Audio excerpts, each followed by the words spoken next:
صلی اللہ علی محمد صلی اللہ علی محمد صلی اللہ علی محمد۔ بسم اللہ الرحمن الرحیم، نحمدہ ونصلی علی رسولہ الکریم، اما بعد۔ سیرت النبی صلی اللہ علیہ وسلم کی آج ہماری 23ویں کلاس ہے۔ سیرت پڑھتے وقت درود شریف کا بہت زیادہ اہتمام رکھیں۔ اللہم صلی علی سیدنا و مولانا محمد وعلی آل سیدنا و مولانا محمد وبارک وسلم۔ ہمارا جو سلسلہ چل رہا ہے، پچھلے سبق میں ہم نے یہ بات ڈسکس کی تھی کہ حضور علیہ الصلاۃ والسلام نے جب لوگوں کو اعلانیہ دین کی دعوت دینا شروع کی تو اس سے ہمیں کیا کیا اسباق سیکھنے کو ملتے ہیں کہ آپ نے کس کس طریقے سے دین کی دعوت دی اور اس میں ہمارے لیے کیا کیا میسیجز ہیں۔ اعلانیہ دعوت کا جو حضور علیہ الصلاۃ والسلام کو حکم دیا گیا تھا وہ قرآن کریم کی اس آیت کے ذریعے دیا گیا تھا، فاصدع بما تؤمر واعرض عن المشرکین، کہ اے پیغمبر جس بات کا آپ کو حکم دیا جا رہا ہے وہ بات آپ علی الاعلان لوگوں کو سنا دیجئے، اور مشرکین سے اگر وہ آپ کو تکلیف پہنچاتے ہیں ستاتے ہیں تو ان سے اعراض کیجئے، ان کو اگنور کیجئے۔ اب اس آیت میں دو حکم ہیں۔ ایک حکم تو یہ تھا کہ اعلانیہ دعوت دیں، حضور علیہ الصلاۃ والسلام صفا پہاڑی پہ تشریف لے گئے اور اعلانیہ دعوت دے دی۔ دوسرا حکم آپ کو اسی آیت میں یہ دیا گیا تھا کہ مشرکین سے اعراض کیجئے، مشرکین کو اگنور کیجئے۔ اسی آیت میں گویا حضور علیہ الصلاۃ والسلام کو اس بات کی تلقین کی گئی کہ جب آپ لوگوں کو دین کی طرف بلائیں گے، ایک اللہ کی طرف لوگوں کو بلائیں گے، تو آپ کو ریزسٹنس کا سامنا ہوگا، لوگ مزاحمت کریں گے، آپ کی مخالفت کریں گے۔ تو ایسی صورت میں آپ نے ان سے زیادہ الجھنا نہیں ہے، آپ نے اپنے کام کو جاری رکھنا ہے۔ وہ مشرکین جو آپ کے جو بھی مخالفین ہیں وہ اپنا کام جاری رکھیں گے، لیکن آپ نے اپنا کام جاری رکھنا ہے۔ راہ الفت میں گو ہم پر بڑے مشکل مقام آئے، نہ ہم نے راستہ بدلا نہ ہم منزل سے باز آئے۔ تو منزل اپنی متعین کر کے اس طرف چلتے رہنا ہے اور کسی کی مخالفت کی پرواہ نہیں کرنی۔ ایک شعر ہے نا کہ میرا شہر مجھ پہ گواہ ہے کہ ہر ایک عہد سیاہ میں وہ چراغ راہ وفا ہوں میں کہ جلا تو جل کے بجھا نہیں۔ حضور علیہ الصلاۃ والسلام نے جب دعوت کا سلسلہ شروع کیا تو پھر آپ رکے نہیں۔ اب حضور علیہ الصلاۃ والسلام کے اس دعوت کے بعد آپ کا جو یہ دعوت کا مرحلہ تھا، اس کے بعد کیا ہوا؟ پہلے میں اس کا ایک اجمالی ایک پکچر آپ کے سامنے کریٹ کرتا ہوں کہ ہم نے آئندہ کے 5-6 اسباق میں کیا کیا چیزیں پڑھنی ہیں، اور پھر ایک ایک چیز کو لے کر انشاءاللہ ہم اپنے ان اسباق میں کور کریں گے۔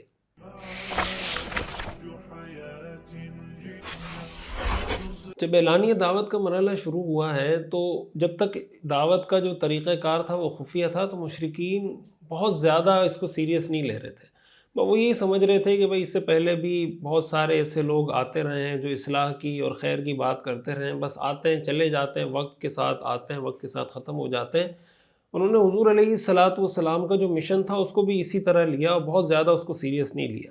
لیکن جب آپ علیہ الصلاۃ والسلام نے علی الاعلان صفا پہاڑی پہ چڑھ کے لوگوں کو دعوت دی اور لوگ مسلمان ہونا شروع ہوئے اور آپ کے گرد صحابہ کا مجمع اکٹھا ہونا شروع ہوا، تو اس پہ ان کے کان کھڑے ہو گئے کہ ہمیں اس کو، اور حضور علیہ الصلاۃ والسلام کی جو دعوت تھی ظاہر ہے وہ لا الہ الا اللہ کی تھی کہ اللہ کے سوا کوئی معبود نہیں۔ تو گویا حضور علیہ الصلاۃ والسلام نے ان کے بنیادی عقیدے پہ ضرب لگائی تھی۔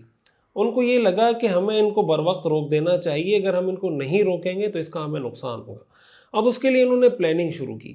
پہلے مرحلے میں انہوں نے یہ کیا کہ حضور علیہ الصلاۃ والسلام کے چچا ہیں ابو طالب، تو آپ کے ساتھ مکمل سپورٹ میں کھڑے رہے۔ ایک دفعہ ان سے ملنے کے لیے آئے، دوسری دفعہ، تیسری دفعہ، ان ملاقاتوں کی تفصیل ہم آپ کے سامنے آگے رکھتے ہیں۔ ابو طالب سے مختلف ملاقاتیں کرتے رہے کہ کسی طرح یہ اپنے بھتیجے کو سمجھائیں گے اور وہ رک جائیں گے تو ہمارا معاملہ حل ہو جائے گا۔ اس سے بہرحال ان کا مسئلہ حل نہیں ہوا۔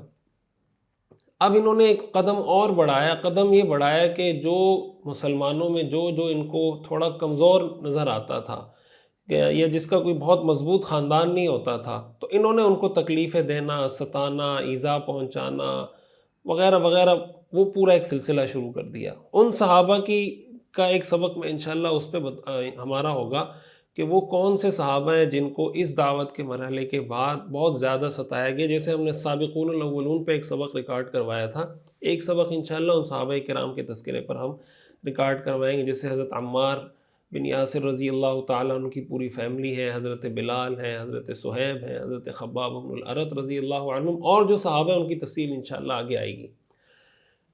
تو ایک تو یہ پہلو ہے چیپٹر ہے سیرت کا۔ اچھا، پھر اس میں ایک اہم چیپٹر سیرت کا یہ ہے کہ اس دشمنی میں سر فہرست کون لوگ تھے، یعنی آپ کے جو ٹاپ کلاس کے دشمن تھے وہ کون کون سے۔ جیسے ابو جہل کا نام ہم سنتے ہیں، حدیث میں آتا ہے کہ ہر امت کا ایک فرعون، میری امت کا فرعون ابو جہل ہے۔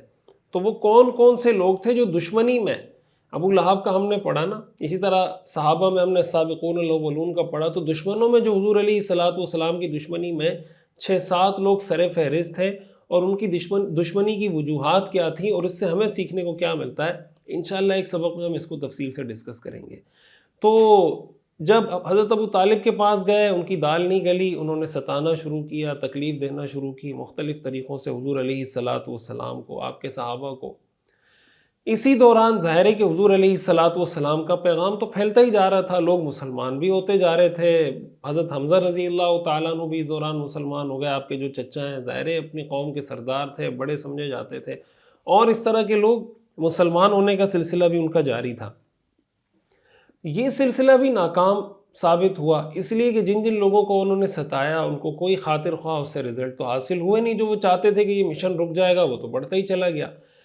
پھر انہوں نے اس کے لیے کچھ تدبیریں، کچھ حربے، کچھ سازشیں استعمال کی، مختلف قسم کی سازشیں، ہتھ کنڈے استعمال کیے کہ کسی طرح اس دین کی دعوت کو روکا جا سکے۔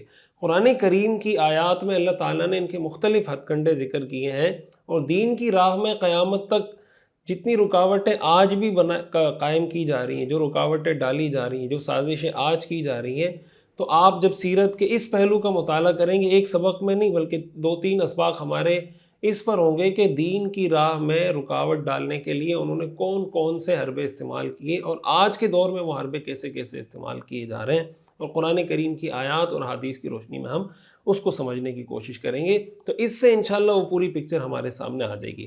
یہ میں نے آپ کے سامنے ایک خاکہ کھینچا ہے کہ آئندہ کے ہمارے جو 5-6-7 اسباق ہیں وہ ان موضوعات پر ہوں گے، اور اعلانیہ دعوت کے بعد یہ ساری تفصیل اور یہ ساری صورتحال رہی ہے کہ ابو طالب سے ملاقات کی، وہ ناکام ہوئی، تکلیفیں پہنچانا شروع کی، وہ حربہ ناکام ہوا، پھر سازشی ہتھ کنڈے اختیار کیے، اس کے اندر ان کو کامیابی نہیں ہوئی، اور پھر آگے کے جو سلسلہ انشاءاللہ ہم آگے پڑھتے چلے جائیں گے۔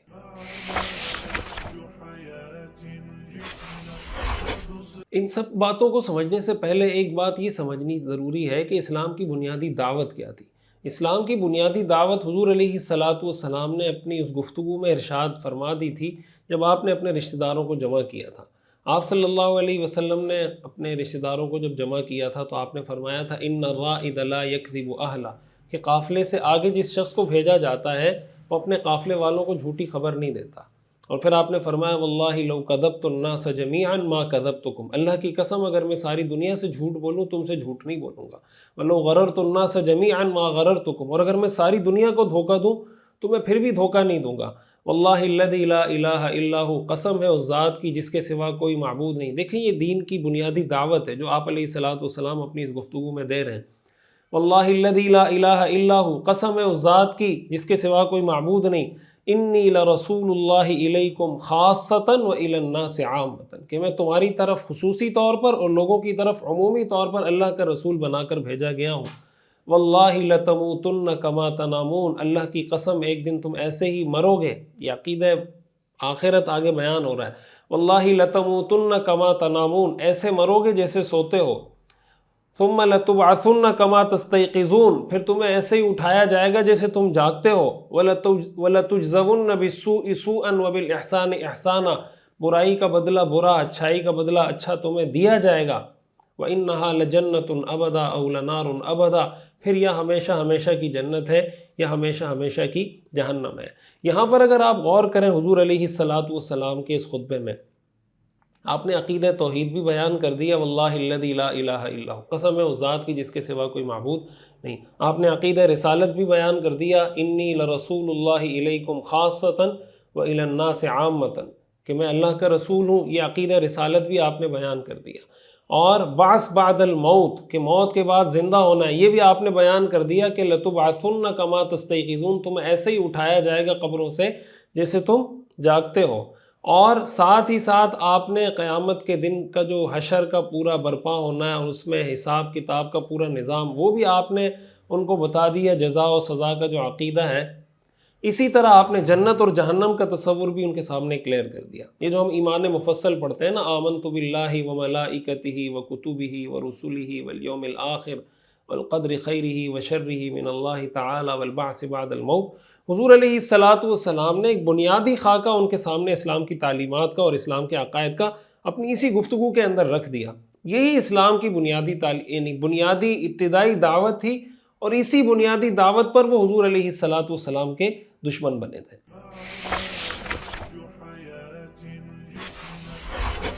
اب اس میں دو تین چیزیں ایسی جو ہمارے سیکھنے کی ہیں۔ دیکھیں حضور علیہ الصلاۃ والسلام نے فرمایا ان الرائد لا یکذب اہلہ، کہ بھائی جو قافلے سے آگے جانے والا شخص ہوتا ہے وہ اپنے قافلے والوں کو جھوٹی خبر نہیں دیتا، اس کو قافلے سے آگے اسی لیے بھیجا جاتا ہے کہ بھئی تم آگے جاؤ اور ہمیں صحیح خبر دینا، اس حساب سے ہم فیصلہ کریں گے کہ ہم نے سفر کرنا ہے، جانا ہے، نہیں جانا۔ اس میں ہمارے لیے ایک بہت بڑا اہم میسج ہمارے سیاسی لیڈرز کے لیے ہے، ہمارے جو پولیٹیکل لیڈرز ہیں، سیاسی قائدین ہیں، کسی بھی سطح کے جو ہماری لیڈرشپ ہے، ان کے لیے بہت بڑا ایک درس، پیغام اور میسج ہے کہ بھائی آپ جس شعبے میں بھی، اور اس چاہے سیاست کے میدان میں ہو یا کسی بھی میدان میں، اگر آپ کسی جگہ پہ لیڈ کر رہے ہیں تو آپ کی ذمہ داری بنتی ہے کہ جو لوگ آپ کے ماتحت کام کر رہے ہیں، یا جو لوگ آپ کو مخلص سمجھتے ہیں، یا جو لوگ آپ کو فالو کرتے ہیں، جو آپ کے کارکن ہیں، جو آپ کی پارٹی کے ممبر ہیں، آپ ان سے جھوٹ نہ بولیں۔ یہ نہ ہو کہ آپ بڑی اعلیٰ سطحی میٹنگ میں بیٹھ کے فیصلے کچھ کر رہے ہوں، مشورے کچھ کر رہے ہوں، عوام کی آنکھوں میں دھول جھونک رہے ہوں، اوپر آپ کا سٹینڈرڈ کچھ ہو، عوام کے ساتھ آپ کا سٹینڈرڈ کچھ ہو، عوام کو آپ کچھ بتا رہے ہو، حقیقت کچھ اور ہو۔ یعنی آپ کو پتہ ہے کہ حقیقت کچھ اور ہے، لیکن آپ جانتے ہیں کہ اگر ہم عوام کو بتائیں گے تو ہماری پارٹی کے کارکن ٹوٹنا شروع ہو جائیں گے، اس وجہ سے آپ اپنی پارٹی کے کارکنوں کو جوڑنے کے لیے جھوٹ بولتے ہیں، ان کو دھوکہ دیتے ہیں، فراڈ کرتے ہیں۔ یہ اسلامی تعلیمات کی بالکل منافی ہے، اور ہماری جو سیاسی پارٹی کے کارکنان ہیں ان کو بھی یہ بات سمجھنی چاہیے کہ ہمارے ہاں جو سیاسی لیڈرز ہیں، جو ہمارے ہاں سیاسی پارٹیاں ہیں، یا جو مختلف سطح پہ جو لوگ ہیں، وہ اس طرح کی حرکتیں کر رہے ہوتے ہیں، تو سیاسی کارکن کو بھی اتنا باشعور ہونا چاہیے۔ میں اکثر یہ بات عرض کرتا ہوں کہ آپ اپنے سیاسی لیڈروں سے اتنے مخلص بنیں جتنے وہ آپ سے مخلص ہیں۔ جب مشکل حالات آتے ہیں، سیاسی لیڈر اپنے آپ کو بچا لیتے ہیں، بچاؤ کر کے، مذاکرات کر کے، مفاہمت کا راستہ اختیار کر کے نکل جاتے ہیں۔ سیاسی کارکن مرتے رہتے ہیں، زخمی ہوتے رہتے ہیں، گولیاں کھاتے ہیں، گالیاں کھاتے ہیں، آپس میں ایک دوسرے سے لڑتے رہتے ہیں۔ تو اس حوالے سے ہمیں بہت زیادہ باشعور ہونے کی ضرورت ہے۔ اور اسی میں ایک درس ہمارے میڈیا مالکان کے لیے بھی، صحافی حضرات کے لیے بھی، اس لیے کہ جو صحافی ہیں آج ہمارے ہاں دیکھیں یوٹیوب پر، سوشل میڈیا پر، اور ہمارا جو الیکٹرانک میڈیا ہے، آپ دیکھیں ہر صحافی آپ کو یہ بتائے گا میں اندر کی خبر بتا رہا ہوں، میں اندر کی خبر بتا رہا ہوں، میں بریکنگ نیوز دے رہا ہوں۔ تو اب سوال یہ پیدا ہوتا ہے کہ ایک صحافی اندر کی خبر دے رہا ہے، وہ کچھ بول رہا ہے، دوسرا صحافی اندر کی خبر دے رہا ہے، وہ کچھ اور بول رہا ہے، تو اندر کی خبر یہ ہے یا اندر کی خبر یہ ہے؟ صرف اس چکر میں کہ یار میری ریٹنگ مجھے مل جائے، میری ویورشپ اچھی آ جائے، میرے فالوورز بڑھ جائیں، اس چیز کی پرواہ کیے بغیر ہم جھوٹی سچی ہر چیز کو اندر کی خبر اور اتھینٹک خبر اور بریکنگ نیوز بنا کے پیش کر رہے ہوتے ہیں۔ یہ بھی جو آپ نے فرمایا نا ان الرائد لا یکذب اہلہ، کہ قافلے سے آگے جانے والا شخص اپنے قافلے والوں کو جھوٹ نہیں بولتا، تو جو میڈیا دیکھنے والی عوام ہے وہ آپ پر اعتماد کرتی ہے کہ بھائی آپ ان کو کوئی صحیح خبر بتائیں گے، تو اگر آپ یہ رویہ اختیار کریں گے، یہ بھی سیرت کی تعلیمات کے خلاف ہے اور اسلام کی تعلیمات کے خلاف ہے اور بنیادی اخلاقیات کے خلاف ہے۔ ایک اور میسج اس میں ہمارے لیے یہ کہ حضور علیہ الصلاۃ والسلام نے اس موقع پہ فرمایا کہ اگر میں ساری دنیا سے جھوٹ بولوں تم سے نہیں بولوں گا، اگر ساری دنیا کو دھوکہ دوں تم کو نہیں دوں گا۔ مقصد یہ کہ تمہارے ساتھ میرا ایک خاص تعلق ہے۔ اس سے علماء نے لکھا ہے، میں یہ سمجھ میں آتا ہے کہ بعض اوقات جب آپ کسی کو نصیحت کر رہے ہوں اور آپ کو لگے کہ یار اس کو میری نصیحت شاید سمجھ نہ آئے، اور اس کے لیے مجھے یہ طریقہ اختیار کرنا پڑے کہ میں اس کو یہ بتلاؤں کہ بھائی میں تمہارا خیر خواہ ہوں، تمہارا بدخواہ نہیں ہوں، تمہارا دشمن نہیں ہوں، تو ایسے موقع پر بعض اوقات اس کا اظہار کر دینا چاہیے، اور اس کے اظہار کرنے میں کوئی حرج کی بات نہیں ہے۔ یعنی اس کو ہم یہ نہیں کہیں گے کہ آپ احسان جتلا رہے ہیں۔ قرآن کریم میں حضرت ہود علیہ السلام کا تذکرہ ہے، حضرت صالح علیہ السلام کا تذکرہ ہے کہ جب حضرت ہود علیہ السلام نے اپنی قوم کو دعوت دی اور انہوں نے ماننے سے انکار کیا، تو حضرت ہود علیہ السلام نے آگے سے فرمایا ابلغکم رسالات ربی وانا لکم ناصح امین، کہ میں تو تمہیں اپنے رب کے پیغامات پہنچا رہا ہوں اور میں تمہارا خیر خواہ ہوں، امانت دار ہوں۔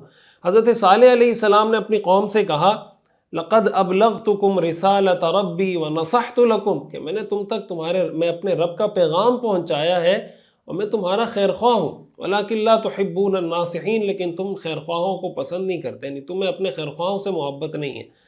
تو بعض اوقات بچوں کو نصیحت کرتے ہوئے، گھر میں نصیحت کرتے ہوئے، کمپنی میں ملازمین کو نصیحت کرتے ہوئے، اپنے کسی ماتحت کو سمجھاتے ہوئے، اگر کسی موقع پر یہ محسوس ہوتا ہے، ہر جگہ نہیں، ہر جگہ یہ طریقہ قرآن حدیث اور سیرت میں نہیں اپنایا گیا، لیکن اگر کہیں یہ طریقہ آپ کو لگتا ہے کہ یہ بات میں کروں گا تو میری بات وہ سمجھ جائے گا، تو اس بات کا اظہار کرنے کے اندر کوئی حرج کی بات نہیں ہے۔ رسول اللہ صلی اللہ علیہ وسلم نے اس موقع پر یہی کیا ہے۔ اسی سے ہمیں یہ بات بھی معلوم ہوئی کہ اسلام کا جو سب سے پہلا بنیادی درس ہے وہ عقیدہ توحید کا ہے۔ آپ علیہ الصلاۃ والسلام نے فرمایا واللہ الذی لا الہ الا ہو، قسم ہے اس ذات کی جس کے سوا کوئی معبود نہیں۔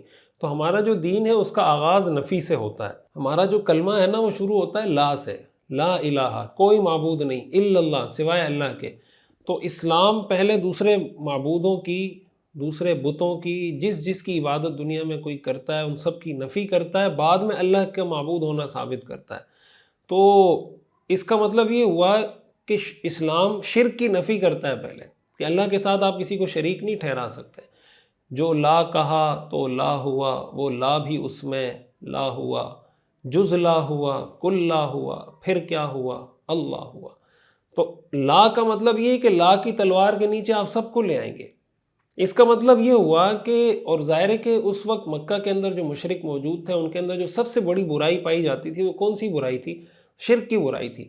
قرآن کریم میں یا حضور علیہ الصلاۃ والسلام کو جب بھیجا گیا تو سب سے پہلے اس برائی پہ ضرب لگائی گئی لا الہ الا اللہ کے ذریعے۔ اس میں بھی ہمارے لیے میسج ہے۔ ایک میسج تو یہ ہے کہ آج مسلمان کو بھی یہ بات سوچنی چاہیے کہ کہیں ہمارے کتنے ایسے مسلمان ہیں جو مزاروں پہ جا کے سجدے کر رہے ہیں، مزاروں پہ جا کے نظر و نیاز کر رہے ہیں، قبروں کو جناب ان کے عجیب و غریب حرکتیں دیکھنے کو ہمیں مل رہی ہوتی ہیں۔ کسی کو سمجھتے ہیں یہ اولاد دیتا ہے معاذ اللہ، یہ رزق دیتا ہے، یہ فلاں دیتا ہے۔ عجیب ہمارے تصورات قائم ہوئے ہیں غیر اللہ کے بارے میں، اور یہ وہ چیز ہے جس کو ختم کرنے کے لیے اسلام آیا تھا کہ اللہ کے علاوہ کوئی معبود نہیں ہے۔ تو ایک تو ہمیں اس چیز کی اہمیت کا، عقیدہ توحید کی اہمیت کا پتہ ہونا چاہیے۔ دوسری بات ہمیں یہ سمجھنی چاہیے کہ دیکھیں معاشرے میں اگر کوئی برائی پائی جاتی ہے تو اس برائی کو روکنے کی کوشش کرنا یہ بھی مسلمان کی ذمہ داری ہے۔ حضور علیہ الصلاۃ والسلام کی سیرت سے ہمیں یہی سیکھنے کو ملتا ہے۔ شرک پایا جاتا تھا تو آپ نے منع کیا کہ شرک مت کر، معاشرے میں زنا تھا تو آپ نے زنا سے منع کیا، شراب پیتے تھے تو آپ نے شراب پینے سے منع کیا، حکمت سے منع کیا، طریقے سے منع کیا۔ لیکن آپ علیہ الصلاۃ والسلام نے یہ نہیں فرمایا کہ ان کا پرسنل میٹر ہے، بھائی کوئی شراب پیتا ہے اس کا پرسنل میٹر ہے، کوئی بے حیائی کا کام کرتا ہے تو اس کا پرسنل میٹر ہے۔ قرآن نے کہا لا تقربوا الفواحش ما ظہر منہا وما بطن، کہ بھائی ظاہری اور باطنی ہر طرح کی فحاشی سے اپنے آپ کو دور کرو۔ معاشرے میں جو برائیاں تھیں قرآن نے اس سے روکا، حضور علیہ الصلاۃ والسلام نے اس سے روکا۔ آج ہمارے معاشرے میں بہت سے ہمیں ایسے لوگ دیکھنے سننے کو ملتے ہیں کہ جب کوئی غلط کام ہو رہا ہوتا ہے اس پہ تنقید کی جاتی ہے، علماء کی طرف سے اس پہ کوئی بات کی جاتی ہے، وہ کہتے ہیں آپ کو کیا مسئلہ ہے اگر کوئی ناچ رہا ہے، گا رہا ہے، ڈانس کر رہا ہے، فلمیں بنا رہا ہے، ڈرامے بنا رہا ہے، فحاشی ہے، girl friend boy friend culture ہے، تو آپ کو کیا اس کا پرسنل میٹر ہے؟ بھائی وہ کر رہے ہیں تو آپ دل صاف رکھیں اپنا، آپ کو اس سے کیا مسئلہ ہے؟ حدیث قرآن کریم میں جو اللہ تعالیٰ نے اس امت کا تعارف کروایا وہ کیا تعارف کروایا؟ کنتم خیر امت اخرجت للناس تأمرون بالمعروف وتنہون عن المنکر، تم بہترین امت ہو، تمہارا کام کیا ہے کہ اچھے کام کا حکم دیتے ہو، برے کام سے منع کرتے ہو۔ رسول اللہ صلی اللہ علیہ وسلم نے ارشاد فرمایا من رأى منکم منکرا فلیغیرہ بیدہ، جو تم میں سے کوئی برا کام دیکھے اس کو اپنے ہاتھ سے روکے، فإن لم يستطع فبلسانہ، ہاتھ سے نہیں روک سکتا زبان سے روکے، فإن لم يستطع فبقلبہ، زبان سے نہیں روک سکتا دل سے اس کو برا جانے، وذلک اضعف الایمان، اور یہ ایمان کا سب سے کم درجہ ہے۔ قرآن کریم میں اللہ تعالیٰ نے مومنین کا تعارف کیا کروایا، اور اس میں مومن مرد اور عورتوں دونوں کا تذکرہ کیا ہے۔ قرآن کریم میں ایسی آیات کم ہیں جہاں پر کوئی حکم یا کوئی بات کی گئی ہو اور اس میں مردوں اور عورتوں کا الگ الگ اسپیسیفکلی تذکرہ کیا گیا ہو، یہاں مردوں کا الگ عورتوں کا الگ تذکرہ کیا گیا ہے۔ اللہ تعالیٰ ارشاد فرماتے ہیں سورہ توبہ میں والمؤمنون والمؤمنات بعضهم اولیاء بعض یأمرون بالمعروف وینہون عن المنکر، کہ مومن مرد اور مومن عورتیں بعض کے دوست ہوتے ہیں، مددگار ہوتے ہیں. ان کا کام کیا ہوتا ہے مومن مردوں کا اور مومن عورتوں کا؟ کہ یہ اچھے کام کا حکم دیتے ہیں، اور اگر معاشرے میں کوئی برائی ہو اس برائی سے لوگوں کو روکتے ہیں. یہ مرد کا بھی کام ہے، عورت کا بھی کام ہے. حدیث میں رسول اللہ صلی اللہ علیہ وسلم نے ارشاد فرمایا الا کلکم راع وکلکم مسئول عن رعیتی، تم میں سے ہر آدمی نگران ہے اور ہر ایک سے اس کے ماتحت لوگوں کے بارے میں سوال کیا جائے گا. ایک حدیث کے اندر رسول اللہ صلی اللہ علیہ وسلم نے ارشاد فرمایا والذی نفسی بیدہ، قسم ہے اس ذات کی جس کے قبضے میں میری جان ہے، لتأمرن بالمعروف ولتنہون عن المنکر، تم ضرور بالضرور اچھائی کا حکم دو گے اور معاشرے میں موجود برائیوں سے لوگوں کو روکو گے. او لیوشکن اللہ ان یبعث علیکم عقابا من، ورنہ قریب ہے کہ اللہ تم پر اپنا کوئی ایسا عذاب مسلط کرے گا کہ ثم تدعونہ فلا یستجاب لکم، کہ پھر تم اللہ سے دعائیں کرتے پھرو گے لیکن تمہاری کوئی دعا نہیں سنی جائے گی. اس کا مطلب یہ ہوا کہ معاشرے میں اگر کوئی برائی پائی جا رہی ہے اور آپ اس سے نہیں روکتے، اس وجہ سے پورے معاشرے پر خدا کا عذاب آتا ہے. تو معاشرے میں ان لوگوں کا وجود اس معاشرے پر اللہ کے عذاب سے روکنے کا سبب ہے جو اس معاشرے میں یہ کوشش کر رہے ہیں کہ برائیوں کو روکنے کی کوشش کریں. اس لیے سیرت پڑھنے کے بعد ہی ہم سب کی ذمہ داری ہے، اور یہ سیرت کا بہت بڑا درس ہے، بہت بڑا میسج ہے کہ بھائی معاشرے میں کوئی برائی ہو رہی ہو تو ہم نے اپنی آنکھیں نہیں بند کرنی. حدیث میں آتا ہے نا کہ ایک قوم کا تذکرہ ہے کہ اللہ تعالیٰ نے فرشتوں کو کہا کہ بھائی جا کے اس قوم پہ عذاب نازل کر دیں. تو فرشتوں نے کہا کہ یا اللہ ان میں ایک شخص ایسا ہے جس نے آپ کی کسی ایک لمحے کے لیے نافرمانی نہیں کی، ساری زندگی آپ کی عبادت میں گزار دی. تو اللہ تعالیٰ نے فرمایا کہ اقلبها علیہ وعلیہم، کہ اس بستی کو اس پہ بھی الٹ دو اور ان سب پہ الٹ دو. کیوں؟ انہ لم یتمعر فی وجہہ قط، اس لیے کہ کبھی اس کے چہرے پر میری نافرمانی معاشرے میں دیکھ کر اس کے چہرے پہ کوئی شکن نہیں آئی، کبھی اس کو بے چینی نہیں ہوئی کہ ہمارے معاشرے میں یہ ناچ گانا ڈانس اور جناب حرام خوری، سود، زنا، girl friend boy friend culture, اور جناب ماؤں کو ستانا، والدین کو ستانا، اور جناب بیویوں پہ ظلم کرنا وغیرہ وغیرہ، ہمارے معاشرے میں یہ حرام کاریاں، یہ ناجائز کام کیوں پائے جاتے ہیں اور میں اس کو روکنے کے لیے کیا کر سکتا ہوں؟ کبھی اس نے اس پہ سوچا نہیں. تو اللہ نے فرمایا پہلے اس پہ عذاب نازل کریں. تو اس لیے یہ جو ہمارے یہاں بات کی جاتی ہے، اور اس سے ہمارے بعض اوقات جو عام مسلمان ہوتے ہیں وہ تھوڑے سے محتاط ہو جاتے ہیں کہ یار بس ٹھیک ہے میں اپنے آپ کو نیک بنانے کی کوشش کروں گا، باقی میں کسی کو روکنے کی کوشش نہیں کرتا. بھائی اللہ نے پورا قرآن اسی لیے نازل کیا ہے کہ امر بالمعروف اور نہی عن المنکر ہو.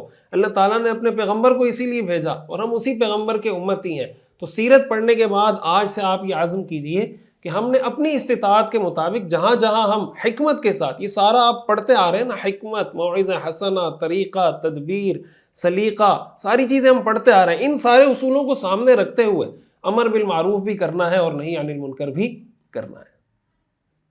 قرآن کریم کے اندر جو بنی اسرائیل پہ لعنت کی گئی ہے نا، اس لعنت کے اسباب میں سے اللہ تعالیٰ نے یہ سبب بتایا کہ بھائی وہ ایک دوسرے کو برائی سے نہیں روکتے تھے، برائی دیکھتے تھے معاشرے میں، منع نہیں کرتے تھے.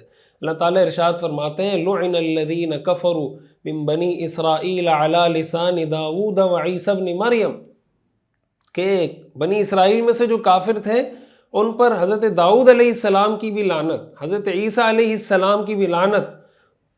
وجوہات کیا ہیں؟ ان کے گناہ کیا تھے؟ ان گناہوں میں سے ایک گناہ ہے کانوا لا یتناہون عن منکر فعلوہ، کہ جو معاشرے میں برائی کا کام، بدی کا کام وہ لوگ کر رہے ہوتے تھے تو ایک دوسرے کو اس سے روکتے نہیں تھے. اللہ فرماتے ہیں لبئس ما کانوا یفعلون، کتنا برا کام ہے جو یہ لوگ کر رہے تھے. یعنی یہ کتنی بری حرکت ہے کہ معاشرے میں ایک برائی پائی جا رہی ہے اور وہ اس کو روکتے نہیں تھے. تو یہ وہ عمل ہے کہ برائی ہوتے ہوئے دیکھیں، اس سے نہ روکیں. یہ وہ عمل ہے جس کی وجہ سے اللہ قوموں پہ لعنت نازل کرتے ہیں. ایسی قومیں ملعون ٹھہرتی ہیں جو قومیں معاشرے میں برائی ہوتے دیکھیں اور اس سے روکنے کی کوشش نہ کریں. ایک اور اہم بات جو ہمیں اس میں سیکھنے کو ملتی ہے کہ جہاں ہم نے برائی سے لوگوں کو روکنا ہے وہاں یہ بات ہمارے ذہن میں بڑی کلیئر ہونی چاہیے کہ بعض اوقات ہمارے ذہن میں یہ تصور ہوتا ہے کہ اسلام صرف اس چیز کا نام ہے کہ اچھے اچھے کام کرو. یہ اسلام کا ایک پورشن ہے. اسلام دو چیزوں کا نام ہے. اسلام اس چیز کا نام ہے کہ اچھے اچھے کام کرو اور برے برے کام نہ کرو. اس کو حلال حرام، ایک وہ کام ہے جس کو ہم کہتے ہیں فرض، ایک وہ کام ہے جس کو کہتے ہیں حرام. تو فرض کا کرنا جتنا ضروری ہے حرام سے بچنا بھی اتنا ضروری ہے۔ مثال کے طور پر نماز پڑھنا جتنا ضروری ہے سود سے بچنا بھی اتنا ہی ضروری ہے۔ نماز فرض ہے، سود حرام ہے۔ اب اگر ایک آدمی سارے فرائض تو پورے کرتا رہے لیکن حرام کاموں سے نہیں بچے، یا حرام کاموں سے تو بچتا رہے فرائض پورے نہ کرے، اسلام مکمل نہیں ہوگا۔ اسلام ان دونوں چیزوں کا نام ہے۔ اسی لیے اسلام جب عقیدہ توحید کی دعوت دیتا ہے تو صرف آپ کو یہ نہیں کہتا کہ آپ اللہ کو ایک مانیں، بلکہ اس چیز کی بھی دعوت دیتا ہے کہ اللہ کے علاوہ تمام معبودوں سے بیزاری کا اعلان کریں کہ اللہ کے علاوہ میں کسی کو معبود نہیں مانتا، میں اپنا سر اللہ کے سوا کسی کے سامنے نہیں جھکاتا، میں اولاد، رزق، خیر، برکت، عزت اللہ کے علاوہ کسی سے نہیں مانگتا، میں اگر مانگوں گا تو صرف اللہ سے مانگوں گا، اللہ کے علاوہ میں کسی کو معبود ماننے سے انکار کرتا ہوں۔ یہ براءت کا اعلان، بیزاری کا اعلان اللہ کے علاوہ تمام معبودوں سے، یہ بھی اسلام کا حصہ ہے۔ قرآن کریم کے اندر اللہ تعالیٰ نے دو شخصیات ایسی ہیں جن کا باقاعدہ اسوہ حسنہ ان کو قرار دیا ہے، یعنی یہ لفظ استعمال ہوا ہے ان کے لیے۔ ایک تو حضور علیہ الصلاۃ والسلام کے لیے استعمال ہوا ہے، لقد کان لکم فی رسول اللہ اسوۃ حسنہ۔ دوسری شخصیت جن کے لیے یہ لفظ استعمال ہوا ہے وہ حضرت ابراہیم علیہ السلام ہے۔ قرآن کریم میں اللہ تعالیٰ نے ارشاد فرمایا قد کانت لکم اسوۃ حسنۃ فی ابراہیم، تمہارے لیے اسوہ حسنہ ہے ابراہیم اور ان کے ساتھی۔ اور اسوہ حسنہ کس چیز میں ہے؟ اذ قالوا لقومہم، جب انہوں نے اپنی قوم سے کہا انا براء منکم ومما تعبدون من دون اللہ، کہ ہمارا تم سے اور اللہ کے سوا تم جن کی عبادت کرتے ہو ان سے کوئی تعلق نہیں۔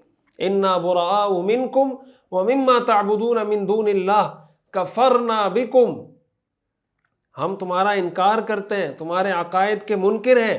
وَبَدَا بَيْنَنَا وَبَيْنَكُمُ الْعَدَاوَةُ وَالْبَغْضَاءُ أَبَدًا، اور ہمارے اور تمہارے درمیان ہمیشہ دشمنی اور بغض باقی رہے گا، حَتَّى تُؤْمِنُوا بِاللَّهِ وَحْدَهُ، یہاں تک کہ تم اکیلے صرف اللہ کو معبود مان لو۔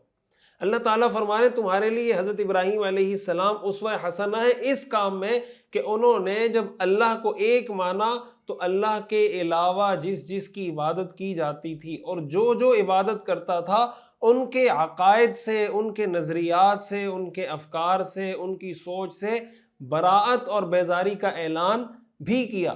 یہ بھی ہمارے لیے ایک اہم درس ہے کہ ہم جب عقیدہ توحید کی بات کریں گے تو صرف ہم نے اللہ کا اس بات نہیں کرنا کہ اللہ معبود ہے، بلکہ اللہ کے علاوہ تمام معبودوں کی نفی بھی کرنی ہے۔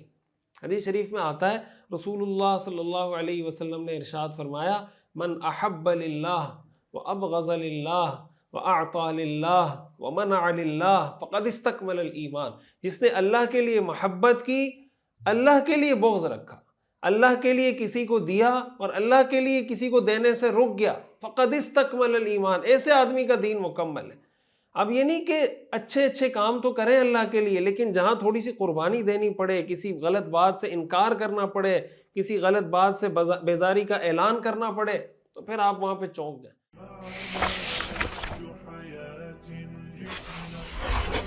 ہمارے ہاں یہ بہت بڑا مسئلہ ہوتا ہے، کبھی دیوالی آتی ہے، کبھی کرسمس آتا ہے، کبھی جو بھی غیر مسلموں کے مذہبی تہوار ہیں، تو ہمارے بہت سے مسلمان ان کے مذہبی تہواروں میں شریک ہونا شروع ہو جاتے ہیں، اور وہ کہتے ہیں نہیں اس میں کیا مسئلہ ہے، وہ ہماری عید پہ ہمیں تحفے دیتے ہیں، ہمیں عید کی مبارکباد دیتے ہیں، تو اگر ہم نے دیوالی پہ مبارکباد دے دی، ہم نے کرسمس پہ مبارکباد دے دی تو کیا مسئلہ ہے؟ بھائی ان کے دین میں وہ منع نہیں ہے، ہمارے دین میں تو یہ منع ہے۔ حضرت عمر رضی اللہ تعالیٰ عنہ فرمایا کرتے تھے کہ کافروں سے ان کے سیلیبریشن اور ان کے جو مذہبی تہوار ہیں ان دنوں میں دور رہا کرو، فَإِنَّ السَّخْطَةَ تَنزِلُ عَلَيْهِمْ، اس لیے کہ ان دنوں میں ان پر اللہ کا غضب نازل ہو رہا ہوتا ہے۔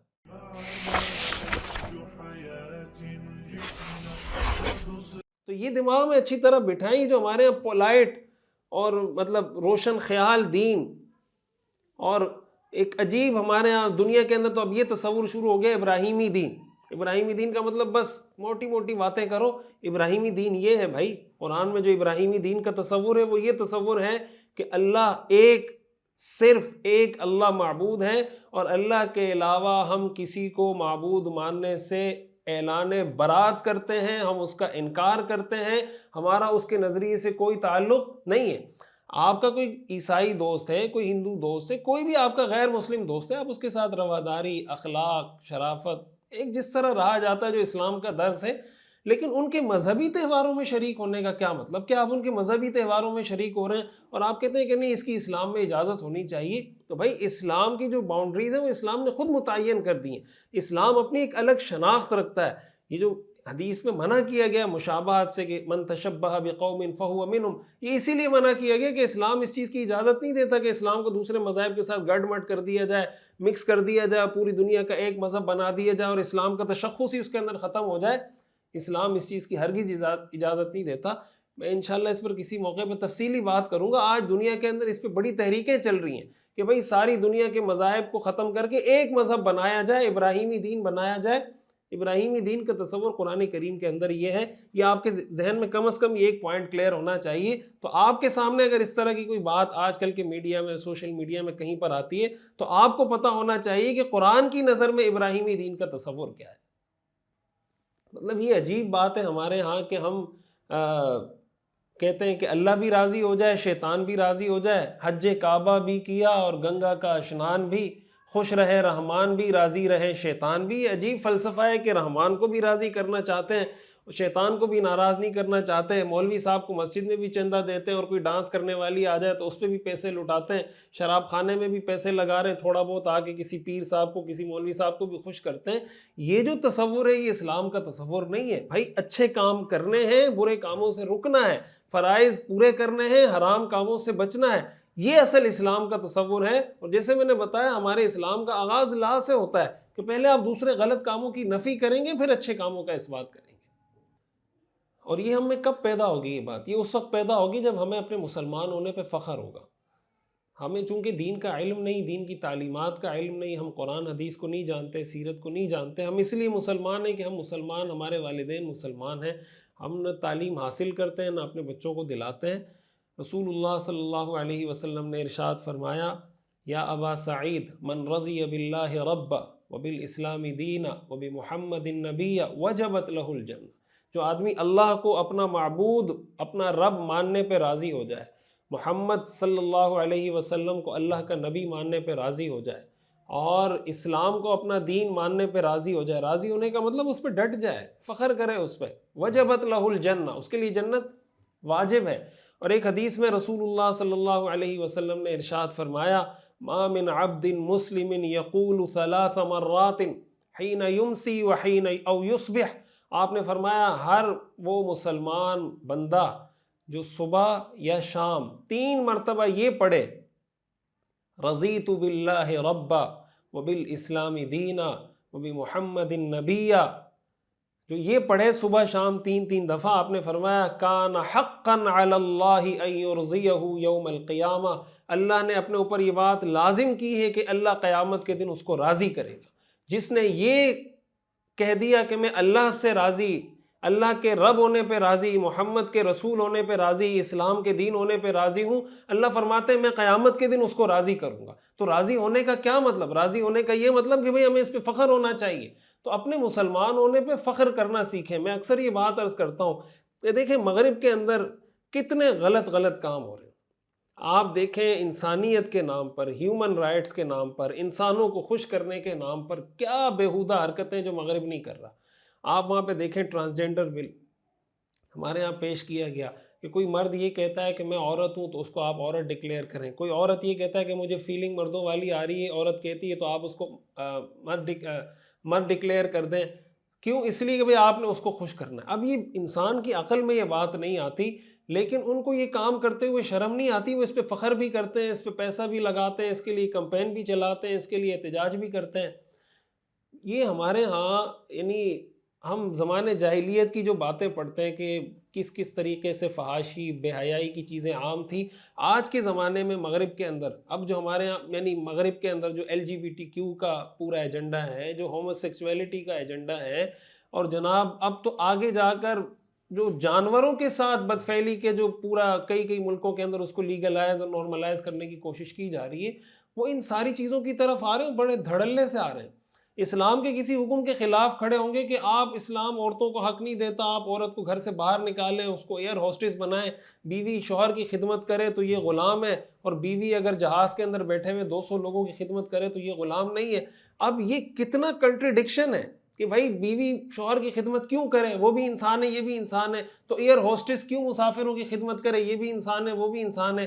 اتنا کنٹریڈکشن ہونے کے باوجود وہ سٹینڈ لیتے ہیں، اس پہ کھڑے ہو جاتے ہیں، فخر کرتے ہیں۔ ہمارے مسلمان کے سامنے ذرا سی کوئی ایسی بات آتی ہے تو وہ جناب ڈگمگانے لگتا ہے، وہ پریشان ہو جاتا ہے کہ میں کہوں گا تو لوگ کہے گا یہ بڑا فنڈامنٹلسٹ ہے۔ بھائی مسلمان ہوتا ہی وہ ہے جو اپنے بنیادی عقائد پر فنڈامنٹلسٹ ہوتا ہے۔ فنڈامنٹلسٹ کا مطلب یہ جو ہمارے بنیادی عقائد ہیں اس پہ کوئی کمپرومائز نہیں کر سکتے۔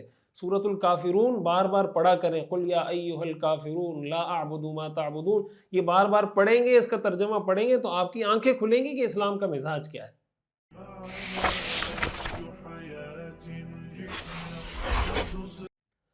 اب ہم آتے ہیں اپنے ایک سبق کے دوسرے حصے کی طرف، اور وہ بڑا اہم ہے کہ حضور علیہ الصلاۃ والسلام نے جب دین کی دعوت دی تو حضور علیہ الصلاۃ والسلام کو تو وہ لوگ سچا مانتے تھے۔ آپ نے صفا پہاڑی پہ جب چڑھ کے پوچھا تھا تو سب نے کہا کہ آپ سچے ہیں، پھر انہوں نے انکار کیوں کیا؟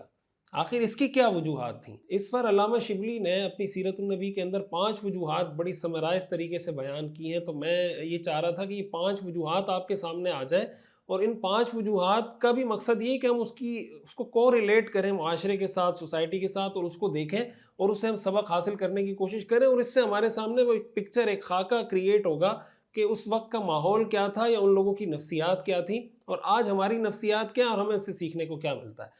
جو سب سے پہلا سبب تھا قرآن کریم کے اندر ہمیں وہ چیز سیکھنے کو ملتی ہے، وہ یہ کہ مشرکین جو تھے یہ ان پڑھ، مکہ کے جو لوگ تھے یہ پڑھے لکھے نہیں تھے بہت زیادہ، ان میں پڑھے لکھے لوگوں کی تعداد بہت کم تھی، اس لیے جو تھوڑا بہت بھی پڑھا لکھا ہوتا تھا اس کی بڑی ویلیو ہوتی تھی مشرکین کے اندر۔ تو سیرت نگاروں نے، مورخین نے، جو عمرانیات کے ماہرین ہیں، انہوں نے یہ بات لکھی ہے کہ جو جاہل قوم ہوتی ہے نا، ان پڑھ قوم ہوتی ہے، ان کے سامنے جب بھی آپ کوئی ایسی نئی بات پیش کرتے ہیں، کوئی خیر کی بات پیش کرتے ہیں، ایسی بات جو ان کی سوسائٹی میں نہ ہو، وہ اس کے دشمن بن جاتے ہیں۔ عربی کا ایک مقولہ ہے الناس اعداء لما جہلوا، کہ انسان اس چیز کا دشمن ہوتا ہے جس کا اس کو علم نہیں ہوتا، تو وہ دشمن بن جاتے ہیں کہ نہیں یہ کیا نئی بات لے کر آئے، ہم اس کو نہیں مانتے، ہمارے آباء و اجداد کیا غلط تھے، وہ کیا دین کو نہیں سمجھتے تھے، تم بڑے سمجھدار آئے ہو۔ آج بھی ہمارے دیہاتی علاقوں میں، ہمارے ہاں ظاہر طلبہ آتے ہیں کراچی میں، پڑھتے ہیں، دین کا علم حاصل کرتے ہیں، اپنے گاؤں میں جاتے ہیں، تو ہم ان کو بتا رہے ہوتے ہیں کہ بھائی یہ چیز صحیح ہے، یہ غلط ہے، جائز ہے، ناجائز ہے، حلال ہے، حرام ہے۔ اب گاؤں میں کیا ہوتا ہے، دیہاتوں میں بہت سی جگہوں پہ ایسا ہوتا ہے کہ نماز پڑھانے والے جو ہوتے ہیں وہ ایک حافظ صاحب ہوتے ہیں، ان کو بھی دین کے مسائل کا بالکل ایسے پتہ نہیں ہوتا جس طرح عوام کو پتہ نہیں ہوتا۔ وہ حافظ صاحب جتنا اس کو پتہ ہوتا ہے وہ لوگوں کو مسائل بتا رہا ہوتا ہے، صحیح غلط، اور یہ اس معاشرے کی ذمہ داری ہے کہ آپ کیوں اپنے آپ کو دین کے لحاظ سے اتنا اپاہج بنایا ہوا ہے کہ آپ کسی قابل آدمی کو اپنے پاس نہیں لا سکتے۔ اب انہوں نے ایک تصور دین کا بنایا ہوتا ہے، یہاں سے جب کوئی بچہ پڑھ کے جاتا ہے، دین سیکھ کے جاتا ہے، اور وہ ان کو بتاتا ہے کہ یہ رواج غلط ہے، یہ رسم غلط ہے، یہ شریعت کے خلاف ہے، یہ جائز ہے، یہ ناجائز ہے، یہ حلال ہے، یہ حرام ہے، تو گاؤں دیہات کے لوگ کہتے ہیں تو بڑا مفتی آیا ہے، آج تک ہم سارے کیا غلط چل رہے تھے، ہمارے حافظ صاحب کیا ہمیں غلط بتاتے رہے، تو آج ہمیں بتائے گا کہ بھئی یہ صحیح ہے، یہ غلط ہے۔ اب وہ جو ہمارے یہاں سے نئے پڑھ کے جانے والے ہوتے ہیں وہ کہتے ہیں استاد جی ہم پریشان ہیں کہ ہم ان کو کیسے سمجھائیں، قرآن میں کچھ لکھا ہوا ہے، ان کا نظریہ کچھ ہے، اور وہ اپنے نظریے سے ہٹنے کے لیے تیار نہیں ہے۔ تو جو جہالت ہوتی ہے نا، قرآن کریم میں آتا ہے نا الاعراب اشد کفرا ونفاقا واجدر الا يعلموا حدود ما انزل اللہ، کہ جو دیہاتی لوگ ہوتے ہیں یہ کفر کے اندر اور نفاق کے اندر بہت زیادہ سخت ہوتے ہیں، وَأَجْدَرُ أَلَّا يَعْلَمُوا حُدُودَ مَا أَنزَلَ اللَّهُ، اور ان کو اللہ کی نازل کی ہوئی حدود کا، باؤنڈریز کا زیادہ وہ علم ان چیزوں کا نہیں حاصل کرتے۔ حدیث شریف میں رسول اللہ صلی اللہ علیہ وسلم نے ارشاد فرمایا من سکن البادیۃ جفا، کہ جو آدمی بادیہ میں، دیہات میں رہتا ہے اس کے مزاج میں سختی آ جاتی ہے۔ تو اس لیے ہمیں یہ بات سمجھنی چاہیے کہ اگر کوئی دین کی بات آپ کو بتا رہا ہے، قرآن حدیث کی روشنی میں آپ کو گائیڈ کرنے کی کوشش کر رہا ہے، خصوصاً یہ میں گزارش کروں گا ان لوگوں سے جو دیہاتوں میں رہتے ہیں اور جن کے پاس بہت زیادہ ڈیٹیل چیزیں نہیں، ظاہر شہر میں علم زیادہ ہوتا ہے، دیہات میں علم کم ہوتا ہے، ان لوگوں سے میں یہ گزارش کروں گا کہ آپ کو اگر کسی مستند ذریعے سے دین کی صحیح بات معلوم ہو رہی ہے، اپنے موقف سے پیچھے ہٹ جائیں۔ مشرکین مکہ کا بنیادی مسئلہ یہ تھا، وہ کہتے تھے بھئی یہ باتیں ہم نے نہیں سنی، لہٰذا ہم اس کو ماننے کے لیے تیار نہیں۔ تو یہ ایک مسئلہ تھا جس کی وجہ سے وہ حضور علیہ الصلاۃ والسلام کی دعوت کا انکار کر رہے تھے۔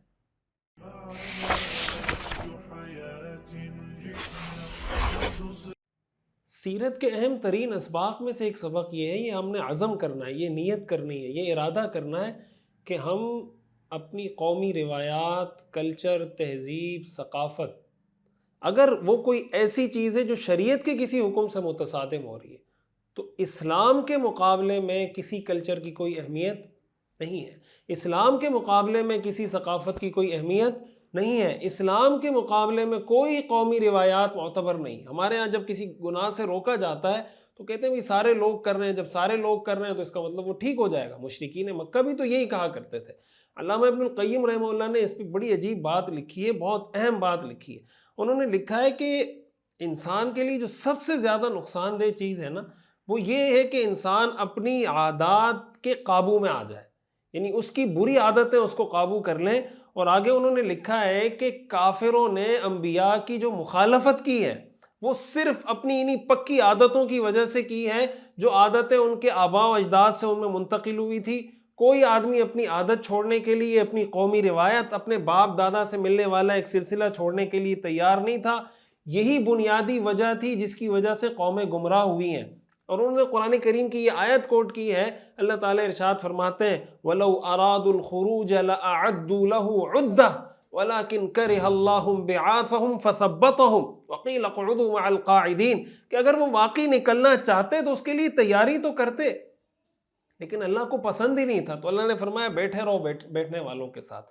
تو بھائی آپ یہ ذہن تو بنائیں کہ میں نے اپنے مزاج کو سیرت کے مطابق بنانا ہے، قرآن کے مطابق بنانا ہے، حدیث کے مطابق بنانا ہے۔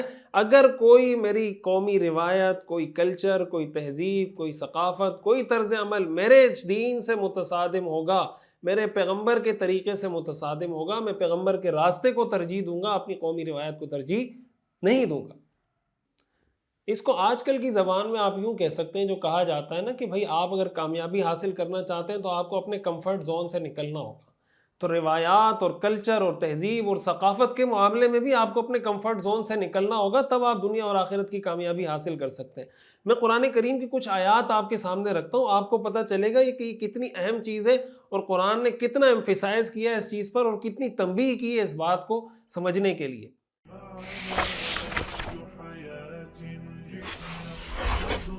قرآن کریم میں اللہ تعالیٰ ارشاد فرماتے ہیں وَإِذَا قِيلَ لَهُمُ اتَّبِعُوا مَا أَنزَلَ اللَّهُ، جب ان سے کہا جاتا ہے کہ اس کلام کی پیروی کرو جو اللہ نے نازل کیا، قالوا، تو یہ کہتے ہیں بل نتبع ما الفینا علیہ آباءنا، کہ ہم تو ان باتوں کی پیروی کریں گے جن باتوں پر ہم نے اپنے آباء و اجداد کو، اپنے باپ دادوں کو پایا ہے۔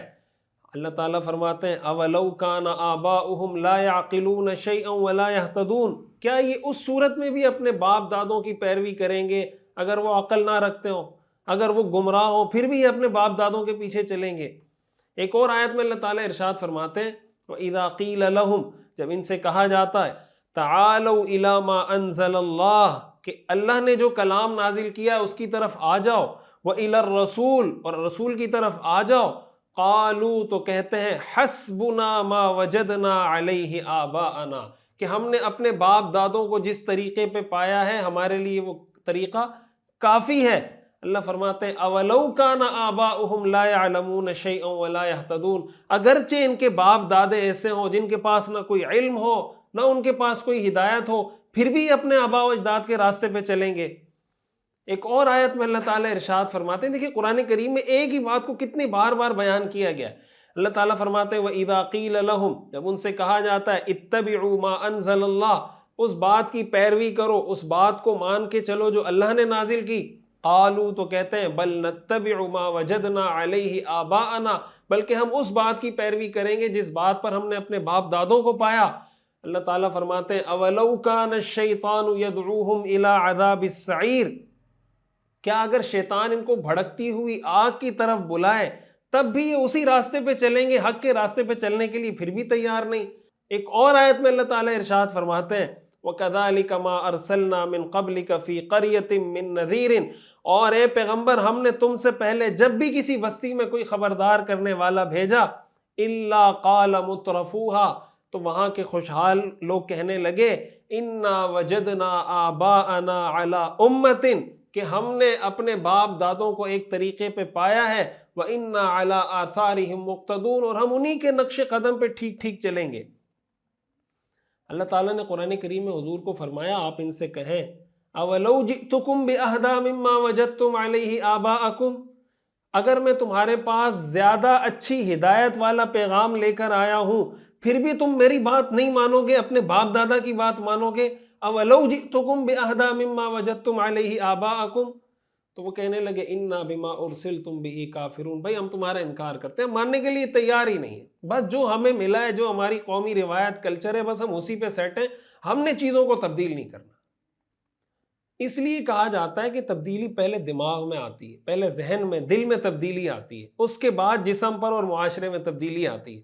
اللہ تعالیٰ نے فرمایا ان اللہ لا یغیر ما بقوم حتی یغیروا ما بانفسہم، اللہ کسی قوم کی حالت اس وقت تک تبدیل نہیں کرتا جب تک وہ خود اپنے آپ کو تبدیل نہ کریں۔ آپ یہ فیصلہ کریں، ہم نے اپنے آپ کو تبدیل کرنا ہے۔ تبدیل کرنے کا مطلب شریعت کے مطابق اپنے آپ کو ڈھالنا ہے، اپنے ہر رویے کو۔ ہمارے رویے، ہمارا کلچر، ہماری ثقافت میں بہت سی چیزیں ایسی ہیں جو شریعت کے حکم سے متصادم ہیں، لیکن ہم اس کو ماننے کے لیے بالکل تیار نہیں۔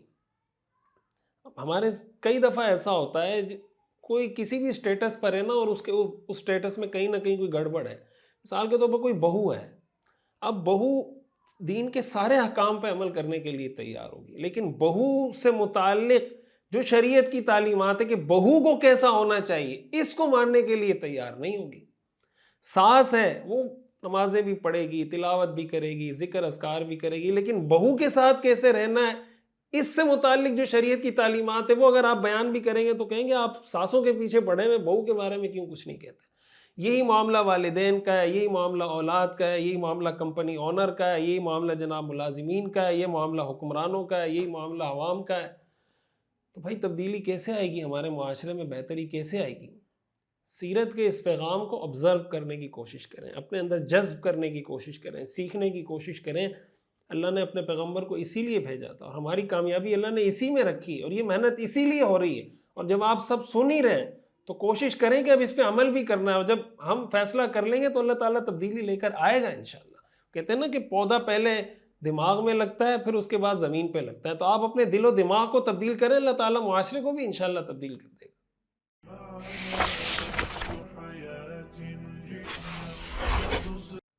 اچھا، یہاں پر ایک بات یہ سمجھانا بھی بہت ضروری معلوم ہوتا ہے، اتنے مسائل ہیں ہمارے معاشرے کے،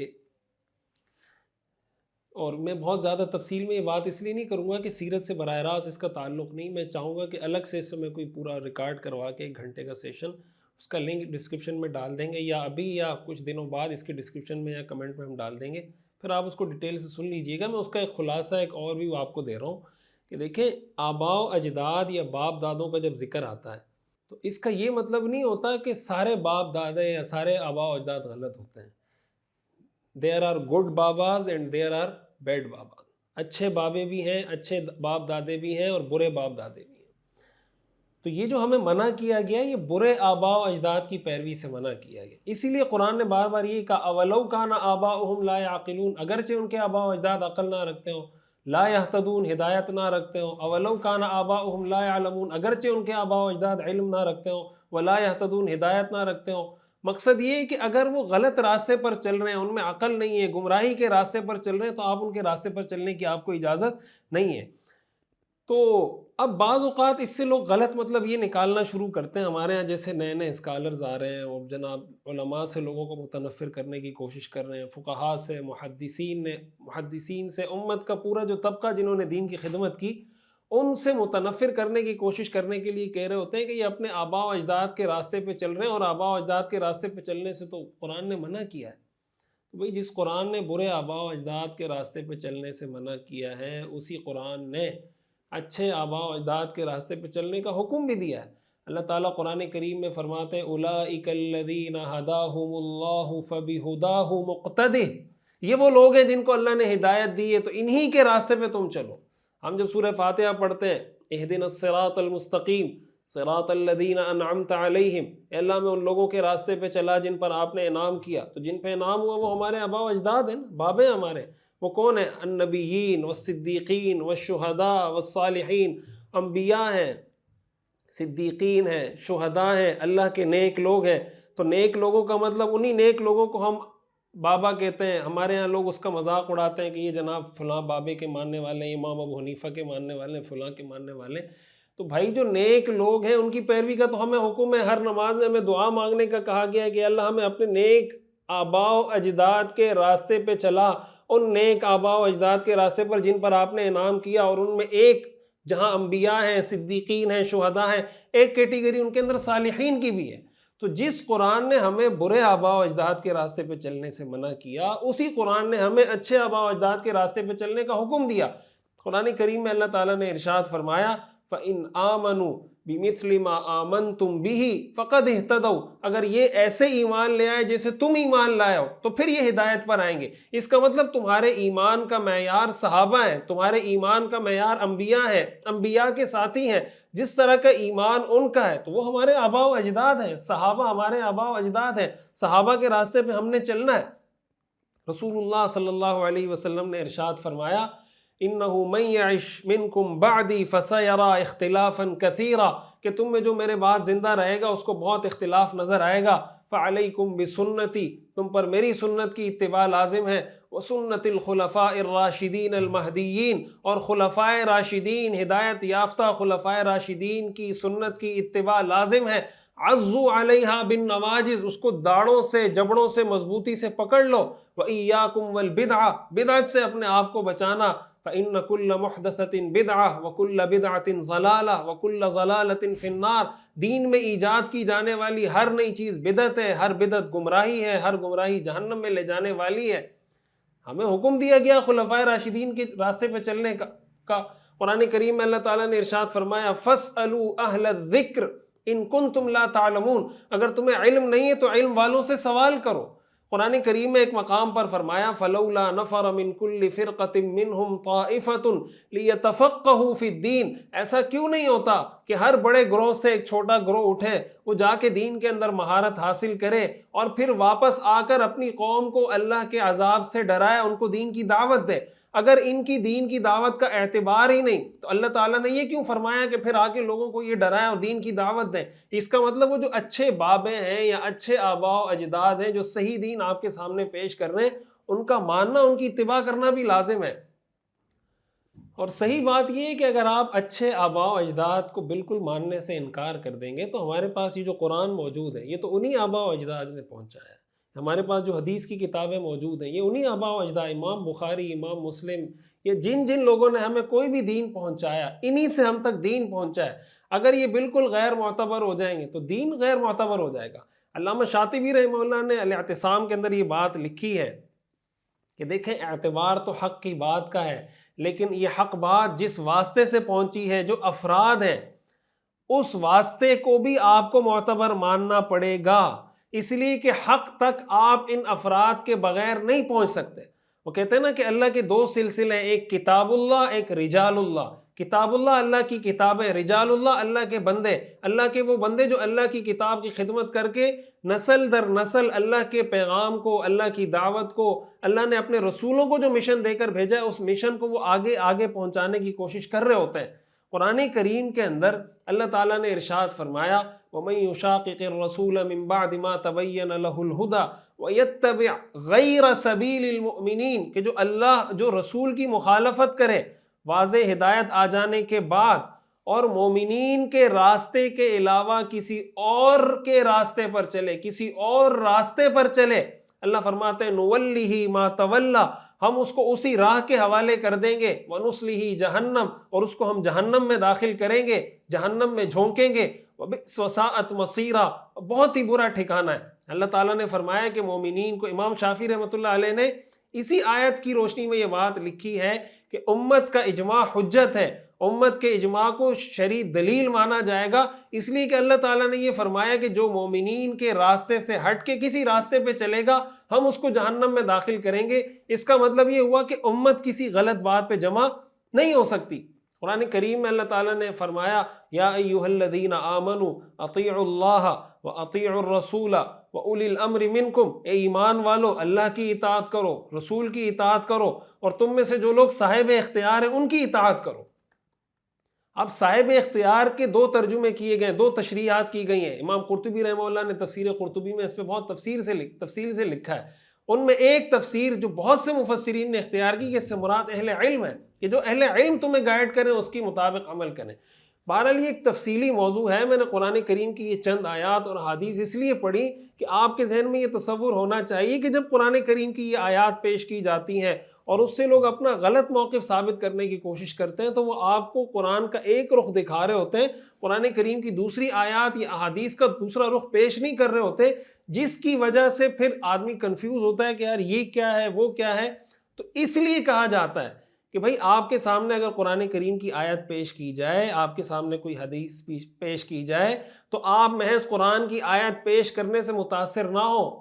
یہ دیکھیں کہ قرآن کریم کی اس آیت سے وہ جو استدلال کر رہا ہے, جس طریقے سے وہ اس سے کوئی چیز ایکسٹریکٹ کر رہا ہے, اس کا جو یہ طریقہ ہے, جو اس کا جو پروسیس ہے کوئی چیز اس سے ایکسٹریکٹ کرنے کا, کیا یہ شریعت کے مطابق ہے؟ اب دیکھیں یہی آیات اگر آپ کے سامنے کوئی پیش کر دے کہ دیکھیں مشرکین مکہ کیوں گمراہ تھے, اس لیے کہ وہ اپنے آباء و اجداد کی پیروی کرتے تھے, اس لیے جو امام ابو حنیفہ کی پیروی کرتا ہے وہ گمراہ ہے, اس لیے کہ قرآن کے اندر یہ سب کچھ لکھا ہوا ہے. اب وہ آپ کے سامنے پیش تو قرآن کی آیت کر رہا ہے لیکن قرآن کریم کی دوسری آیات پیش نہیں کر رہا. عام آدمی کنفیوز ہوتا ہے کہ دیکھیں اس نے تو قرآن کی آیت پڑھی ہے, اس نے تو بخاری کی حدیث پڑھی ہے, اس کو سمجھ یہ نہیں آ رہا ہوتا کہ بخاری کی حدیث تو اس نے پڑھی لیکن بخاری کی حدیث سے جو مفہوم ہی اخذ کرنے کی کوشش کر رہا ہے, جو معنی یہ نکالنے کی ایکسٹریکٹ کرنے کی کوشش کر رہا ہے, کیا قرآن کی دوسری آیتیں, دوسری حدیثیں, امت کا عمل, اجماع امت, صحابہ کا تعامل اس کو سپورٹ کرتا ہے یا نہیں کرتا؟ جب یہ ساری چیزیں ایک عام آدمی کے سامنے نہیں ہوتی وہ کنفیوز ہوتا ہے. اس لیے جب آپ نے کسی مسئلے پہ پوری تحقیقی بات سمجھنی ہے تو کسی مستند عالم دین کے پاس جائیں, کسی مستند دارالفتاء میں جائیں, کسی مستند دینی مدرسے کے اندر جائیں, ڈیٹیل کے اندر ان چیزوں کو ڈسکس کریں, اس پہ پڑھیں, اس سے بات چیت کریں, ڈسکس کریں, تب جا کے آپ کسی نتیجے پہ پہنچ سکتے ہیں. محض اس وجہ سے کہ آپ کے سامنے کسی نے قرآن کی آیت پیش کر دی, اس کا سیاق و سباق پیش کیے بغیر, تو ظاہر ہے کہ آپ اس سے بات نہیں سمجھ سکتے. قرآن کریم میں آتا ہے یا ایھا الذین آمنوا لا تقربوا الصلاۃ, اے ایمان والو نماز کے قریب مت جاؤ. آگے وانتم سکارا, اس حال میں کہ تم نشے میں ہو, نشے کی حالت میں نماز کے قریب مت جاؤ. اب اگر آپ کے سامنے کوئی یہ پیش کر دے کہ قرآن میں آیا لا تقربوا الصلاۃ, نماز کے قریب مت جاؤ, اور وانتم سکارا جو ہے یہ پیش نہ کرے, تو آدمی تو یہی سمجھے گا کہ یار قرآن میں ایک جگہ لکھا ہوا ہے اقیموا الصلاۃ, دوسری جگہ لکھا ہوا ہے لا تقربوا الصلاۃ, ایک جگہ لکھا ہے نماز قائم کرو, دوسری جگہ لکھا ہے نماز کے قریب بھی مت جاؤ. تو آدمی کنفیوز ہوگا نا. یہ تو آسان مثالیں, اس لیے کہ نماز کے فرض ہونے کو ہر آدمی جانتا ہے, اس لیے وہ سمجھ جائے گا, لیکن بہت سارے مسائل ایسے جو عام آدمی کو پتہ نہیں ہوتے. یہ ایک تفصیلی موضوع ہے, اس پر انشاءاللہ میں کسی وقت الگ سے بات کروں گا, اور میں کوشش کروں گا اس کا لنک یہاں ڈسکرپشن میں ڈال دوں, تو پھر آپ اس کو دیکھ لیجئے گا. تو مشرکین مکہ نے جو مخالفت کی تھی, مخالفت کی جو پہلی وجہ تھی وہ یہ تھی کہ یہ ان کے لیے نئی چیز تھی, وہ ان پڑھ لوگ تھے, انہوں نے اس کا انکار کر دیا.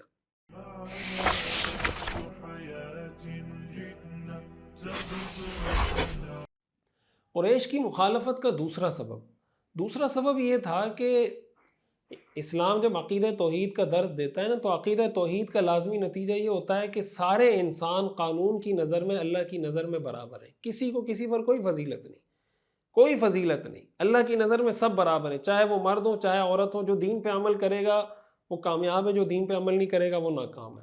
اب جب یہ میسج اسلام دیتا ہے عدل کا, انصاف کا, اس سے جو وڈیرے ہوتے ہیں, جو جاگیردار ہوتے ہیں, جنہوں نے ڈومینیٹ کیا ہوتا ہے, جنہوں نے لوگوں کی زمینیں, جائیدادیں, ان کی عقلوں پہ قبضہ کیا ہوتا ہے, لوگوں کو ذہنی غلام بنایا ہوتا ہے, جاہل بنا کے رکھا ہوتا ہے. ہمارے پاکستان کے اندر, دنیا کے اور ملکوں کے اندر آپ کو ایسا وڈیرہ شاہی سسٹم ملے گا, سندھ کے اندر, بلوچستان کے اندر, مختلف علاقوں کے اندر, کہ انہوں نے اپنی ماتحت عوام کو بالکل کوشش کی ہے کہ یہ تعلیم سے دور رہیں, اسکول سے دور رہیں, کالج سے دور رہیں, اور بس ہم ان کو غلام بنا کے رکھیں, یہ ہمارے کام کرتے رہیں, ہمارے کام آتے رہیں. ووٹوں کے دن آئے, جب الیکشن کے دن آئے, 5-5 ہزار روپے پکڑا کے ان کو کہیں بھائی آپ ہمیں ووٹ دے دیں, اور کسی طرح ان کو آزادانہ سوچ سے کسی چیز کو سوچنے سمجھنے کی, کسی دوسرے پیراڈائم سے دیکھنے کی اجازت نہیں دیتے. اسلام آ کر ایسے چودھریوں کی چودراہٹ کو چیلنج کرتا ہے, اور جب چیلنج کرتا ہے تو حضور علیہ الصلوۃ والسلام کی مخالفت میں جو لوگ سب سے ٹاپ پر تھے, یہ سارے اس زمانے کے چودھری تھے, اس زمانے کے وڈیرے اور جاگیردار تھے. آپ ابو جہل کو دیکھیں, ابو جہل قبیلہ مخزوم کا, بنو مخزوم کا سردار تھا. ابو لہب بنو ہاشم میں سب سے زیادہ عمر والا شخص وہ تھا. قبیلہ سہم کے اندر عاص بن وائل سب سے با اثر اوپینین لیڈر سمجھا جاتا تھا, مالدار بھی بہت تھا, اس کی اولاد بھی بہت زیادہ تھی. اسی طرح اسود بن مطلب, اسود بن عبد یغوث, نظر بن حارث, امیہ بن خلف, عقبہ بن ابی معیط، یہ سارے وہ لوگ تھے جو بڑے بڑے مناصب پر تھے اور یہ حضور کے سب سے بڑے دشمن تھے، اور ان کا میں تفصیلی تذکرہ الگ سبق میں آپ کو بتاؤں گا، ان کا تعارف، اور آپ کو وہاں یہ بات مزید واضح ہوگی کہ مخالفت یہ لوگ کیوں کرتے تھے۔ تو جب اسلام آتا ہے، اسلام انصاف کا درس دیتا ہے۔ آج بھی ہمارے ہاں جو لوگ اسلامی نظام سے ڈرتے ہیں، جب اسلام کی بات کی جاتی ہے تو اسلام تو انصاف کی بات کرے گا، اسلام کی نظر میں تو کوئی کالا گورا، چھوٹا بڑا، عہدے دار بغیر عہدے والا، غریب امیر، پیسے والا، کوئی فرق نہیں اسلام کی نظر میں۔ اسلام سب کو انصاف فراہم کرنے کا حکم دیتا ہے۔ تو ظاہر ہے کہ اس کی راہ میں رکاوٹ سارے وہ لوگ بنتے ہیں جن کی چودراہٹ، جن کی وڈیرا شاہی، جن کا جاگیردارانہ سسٹم چیلنج ہو رہا ہوتا ہے۔ اسلام کا انکار کرنے والے، حضور علیہ الصلوۃ والسلام کی مخالفت کرنے والے بھی اس زمانے میں اسی طرح کے لوگ تھے۔ اور غیر تربیت یافتہ لوگوں کی ایک علامت یہ بھی ہوتی ہے کہ ان کے نزدیک کسی کے بڑا ہونے کے لیے جو شرط ہوتی ہے نا، وہ یہ ہوتی ہے کہ اس کے پاس پیسہ زیادہ ہونا چاہیے، اس کا سٹیٹس، اس کا خاندان ایسا کچھ ہونا چاہیے، پیسہ، سٹیٹس، اولاد، یہ چیزیں ہونی چاہیے۔ اگر کسی کے پاس پیسہ کم ہے تو وہ کہتے ہیں یار یہ کیسے بڑا بنے گا، اس کے پاس اتنی گاڑیاں، فلاں کے پاس اتنی گاڑیاں، تو جس کے پاس زیادہ گاڑیاں ہیں اس کو، یہ عجیب سی ایک نفسیات ہوتی ہے انسان کی۔ مشرکین مکہ کی بھی یہی سوچ تھی، وہ یہ کہتے تھے وَقَالُوا لَوْلَا نُزِّلَ هَذَا الْقُرْآنُ عَلَى رَجُلٍ مِّنَ الْقَرْيَتَيْنِ عَظِيمٍ، کہ قرآن دو بستیوں میں سے مکہ اور طائف کے کسی بڑے آدمی پہ کیوں نازل نہیں ہوا۔ وہ یہ سمجھتے تھے کہ ولید بن مغیرہ ہو، امیہ بن خلف ہو، عاص بن وائل ہو، ابو مسعود ثقفی، یہ بڑے بڑے مالدار لوگ ہیں، اگر اللہ نے اپنا پیغمبر بنانا تھا تو کسی مالدار آدمی کو بناتے۔ قرآن کریم میں اللہ تعالیٰ نے اس کا جواب دیا، اہم یقسمون رحمت ربک، کیا یہ تمہارے پروردگار کی رحمت کو تقسیم کریں گے؟ نحن قسمنا بینہم معیشتہم، ہم نے تو دنیا کی زندگی کی جو روزی کے ذرائع ہیں وہ بھی ہم نے تقسیم کیے ہیں۔ تو نبوت تو بہت بڑی چیز ہے، نبوت ہم ان کی مرضی سے تقسیم کریں گے، ہماری مرضی ہم جس کو نبوت عطا کریں۔ تو دین کا منصب کسی کو عطا ہونا، دین کی خدمت کسی کو عطا ہونا، یہ اللہ کی عطا ہے۔ اللہ یجتبی الیہ من یشاء ویہدی الیہ من ینیب، اللہ جس کو چاہتا ہے منتخب کر لیتا ہے، جس کو چاہتا ہے اللہ ہدایت دے دیتا ہے۔ اس لیے دینی مناصب کو پیسے کی بنیاد پر، دنیاوی سٹیٹس کی بنیاد پر جج کرنا یہ غلط طریقہ ہے اور مشرکین مکہ کا طریقہ ہے۔ حضرت عمر رضی اللہ تعالیٰ عنہ حضرت بلال رضی اللہ تعالیٰ عنہ کو فرمایا کرتے تھے سیدنا بلال، ہمارے سردار بلال۔ حضرت بلال افریقہ کے رہنے والے حبشی غلام تھے، لیکن اسلام نے ان کو اتنا مقام عطا کیا کہ حضرت عمر جیسے قریشی ان کو کہتے تھے سیدنا، ہمارے سردار۔ یہ اسلام ہے جو انسان کو عزت فراہم کرتا ہے۔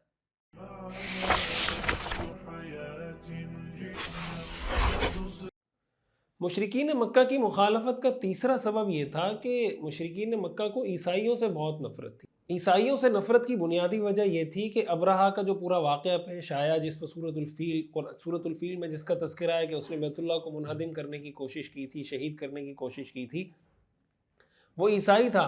ان کو اس زمانے سے نفرت تھی عیسائیوں سے۔ حضور علیہ الصلوۃ والسلام نے جب دعوت دینا شروع کی، ان کو یہ لگا کہ حضور علیہ الصلوۃ والسلام کا جو پیغام ہے، آپ کی جو دعوت ہے، یہ بھی شاید عیسائیت سے ملتی جلتی کوئی دعوت ہے۔ یہ بھی ایک سبب تھا جس کی وجہ سے حضور علیہ الصلوۃ والسلام کی دعوت کو ماننے کے لیے تیار نہیں ہو رہے تھے۔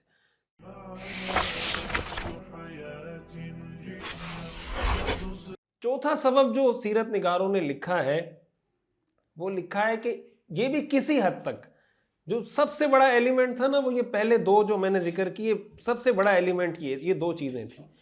ایک سبب قبائلی رقابت بھی ہے، یعنی قریش کے، میں نے آپ کو پہلے بتایا کہ جو بنو مخزوم تھے، جب قریش کے خلاف جنگ ہوتی تھی تو بنو مخزوم کے لوگوں کے ہاتھ میں جھنڈا ہوتا تھا یا وہ اس کو لیڈ کر رہے ہوتے تھے۔ تو ابو جہل کہنے لگا کہ ہم اور بنو عبد مناف ہمیشہ ایک دوسرے کے مقابل رہے اور ہم ایک دوسرے کو ٹکر دینے کی کوشش کرتے ہیں۔ انہوں نے مہمان نوازی کے کلچر کو پروموٹ کیا تو ہم بھی پیچھے نہیں رہے، ہم نے کہا ہم بھی مہمان نوازی کریں گے۔ انہوں نے کسی موقع پر خون بہا اور دیت دی تو ہم نے کہا کہ ہم بھی دیں گے۔ انہوں نے اگر کہیں سخاوت کی تو ہم بھی سخاوت میں ان سے بڑھ کے ثابت ہوئے۔ اب جب ہر چیز میں ہم برابر آ گئے اور وہ کسی چیز میں ہمارا مقابلہ نہیں کر سکے تو وہ پیغمبری کے دعوے دار بن گئے۔ تو ابو جہل نے کہا خدا کی قسم ہم ایسے پیغمبر پر کبھی ایمان نہیں لا سکتے۔ اس سے آپ کو وہ مائنڈ سیٹ، وہ نفسیات سمجھ میں آ رہی ہے کہ ابو جہل کی اور اس قوم کی نفسیات کیا تھی۔ اسی طرح بنو ہاشم کے ساتھ بنو امیہ کا جو وہ ایک رقابت کا رشتہ تھا بنو ہاشم کا بنو امیہ کے ساتھ، اسی وجہ سے اگر آپ دیکھیں کہ حضور علیہ الصلاۃ والسلام کی جو مخالفت ہوئی وہ بنو مخزوم کے لوگوں نے کی، ابو جہل نے کی، ولید بن مغیرہ نے کی، یہ مخزوم کے سردار تھے، ابو جہل کو حضور نے اس امت کا سردار قرار دیا۔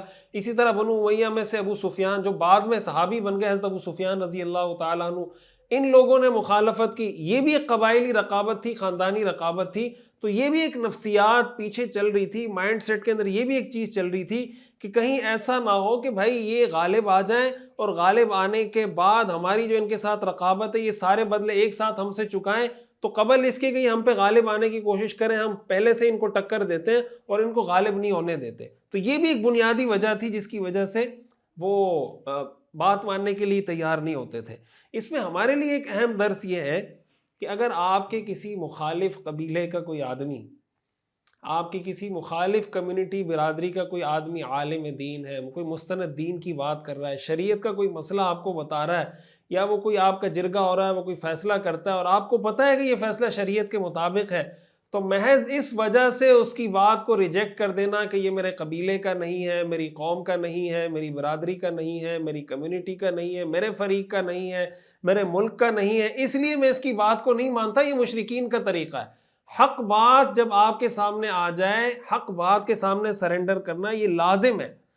ہاں اگر وہ فیصلہ کرنے والا کسی کی سائیڈ لے رہا ہے وہ الگ بات ہے، لیکن اگر وہ حق بات کر رہا ہے پھر آپ صرف اس وجہ سے نہیں مانتے کہ یار میرے قبیلے کا نہیں ہے، اسی کو تکبر کہا جاتا ہے۔ حدیث میں آتا ہے نا، آپ نے فرمایا غمط الناس وبطر الحق، لوگوں کو اپنے سے کم سمجھنا اور حق بات جاننے کے بعد ٹھکرا دینا، یہ اصل میں تکبر ہے، اور جس کے دل میں رائی کے دانے کے برابر تکبر ہوگا وہ جنت میں داخل نہیں ہوگا۔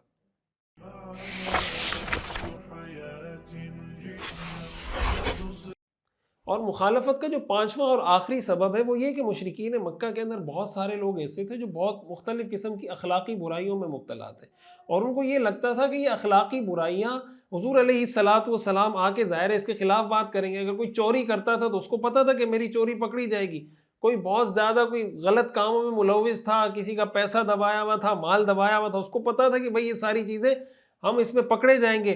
تو یہ جو تعلیم تھی یہ جہاں بت پرستی کے خلاف تھی، وہاں ان کے اندر جو اخلاقی برائیاں پائی جاتی تھی اس کے بھی خلاف تھی۔ تو اس لیے ہمیں اس سے یہ بھی سیکھنے کو ملتا ہے کہ اگر ہمارے اندر کوئی خامی پائی جاتی ہے تو ہماری ذمہ داری یہ بنتی ہے کہ ہمیں کوئی خامی بتائے تو ہم اس کا شکریہ ادا کریں، خامی بتانے والے کے دشمن نہ بنیں۔ آج ہمارا رویہ یہ ہے کہ اگر کوئی ہماری غلط بات پر ہماری تعریف کرے اس کو تو ہم دوست مانتے ہیں، لیکن اگر غلط بات پہ ہمیں سمجھائے طریقے سے کہ بھائی یہ کام غلط ہے اس کو ہم دشمن سمجھتے ہیں۔ تو بھائی آپ کا دوست وہ ہے جو آپ کو آپ کی خامی بتائے، آپ کی خامیوں پر آپ کی جو تعریف کرتا پھر رہا ہے وہ در حقیقت آپ کو کسی گڑھے میں پھینکے گا، آپ کو تباہ کرے گا، آپ کی زندگی کو، آپ کا کیریئر تباہ کرے گا۔ اس لیے ایسے لوگوں کی قدر کرنی چاہیے جو آپ کی برائی کے حوالے سے آپ کو تنبیہ کر رہے ہوں۔ یہ بھی ایک اہم سبب تھا قریش کی مخالفت کا جس وجہ سے انہوں نے مخالفت کی۔ تو یہ 5 اسباب تھے، اس کو اگر سامنے رکھا جائے اور پھر آج کی اپنی نفسیات کو دیکھا جائے تو ہمیں یہ بات سمجھنی چاہیے کہ جہاں جہاں ہم میں ان میں سے کوئی ایسی چیز پائی جاتی ہے ہم کم از کم حق کی بات کا انکار اس وجہ سے نہ کر رہے ہوں۔ اللہ تعالی ہمیں سمجھنے کی اور عمل کرنے کی توفیق عطا فرمائے۔ آخر میں آپ حضرات کے سامنے سوالات رکھتا ہوں، 10 سوالات حسب معمول جیسے میں نے بتایا تھا، تو آپ حضرات نے یہیں کمنٹ میں اس کا جواب دینا ہے اور کوشش کرنی ہے کہ وہ کمنٹ میں آپ یہیں پر ساتھ ساتھ جواب دیتے چلے جائیں۔ اسلام کا سب سے پہلا بنیادی عقیدہ کون سا ہے؟ عقیدہ توحید، عقیدہ رسالت، عقیدہ آخرت۔ حضور علیہ الصلاۃ والسلام کے ارشاد ان الرائد لا یکذب اہلہ، کہ قافلے سے آگے جانے والا شخص قافلے والوں سے جھوٹ نہیں بولتا، اس میں معاشرے کے کس طبقے کے لیے پیغام ہے؟ سیاست دانوں اور میڈیا مالکان کے لیے، بچوں کے لیے، خواتین کے لیے۔ اگر آپ کسی کو نصیحت کر رہے ہوں تو کیا نصیحت کرتے ہوئے یا خیرخواہی کی بات کرتے ہوئے کسی کے سامنے اس بات کا اظہار کرنا جائز ہے کہ بھائی میں تمہارا خیر خواہ ہوں؟ یہ عمل جائز ہے یا نہیں؟ جائز ہے، ناجائز ہے؟ معاشرے میں ہونے والی برائی دیکھ کر ایک مسلمان کی ذمہ داری کیا ہے؟ اس برائی سے اپنی استطاعت کے مطابق لوگوں کو روکنا، اس پر خاموش رہنا، اس برائی کی تائید کرنا۔ قرآن کریم کے مطابق ابراہیمی دین کا تصور کیا ہے؟ اللہ کے علاوہ دوسرے معبودوں سے بیزاری کا اعلان، اللہ کے ساتھ دوسرے معبودوں کو شریک کرنے کو قبول کرنا، سارے دینوں کو ملا کر ایک دین بنانا۔ یہ دعا رضیت باللہ ربا وبالاسلام دینا وبمحمد نبیّ صبح و شام کتنی مرتبہ پڑھنی چاہیے؟ 5 مرتبہ، 4 مرتبہ، 3 مرتبہ؟ کیا اسلام ہر قسم کی قومی روایات کے خلاف ہے یا ان قومی روایات کے جو اسلام کے کسی حکم سے متصادم ہوں؟ تمام قومی روایات کے خلاف، ان قومی روایات کے خلاف جو شریعت کے احکام سے متصادم ہوں۔ کیا یہ جملہ ٹھیک ہے کہ ہر قسم کے آباء و اجداد کی پیروی کرنا غلط ہے، چاہے وہ آباء و اجداد ٹھیک راستے پر ہوں یا غلط راستے پر ہوں؟ ہاں، نہیں۔ کیا کسی موضوع پر محض قرآن کی آیت پیش کر دینا اس موقف کے صحیح ہونے کی علامت ہوتی ہے یا اس کا طرز استدلال دیکھنا بھی ضروری ہے؟ محض آیت پیش کر دینا کافی ہے، اس کا طرز استدلال دیکھنا بھی ضروری ہے۔ اگر اچھے آباء و اجداد کے واسطے کو غیر معتبر قرار دے دیا جائے تو کیا قرآن و حدیث معتبر باقی بچیں گے؟ ہاں، نہیں۔ کیا کسی بڑے دینی منصب کے لیے انسان کے پاس پیسہ اور اس کی اولاد کا زیادہ ہونا ضروری ہے؟ ہاں، نہیں۔ قبائلی رقابت کی بنیاد پر حق کی بات کو ٹھکرا دینا کس کا طریقہ تھا؟ مشرکین مکہ کا، مدینہ کے یہود کا، منافقین کا؟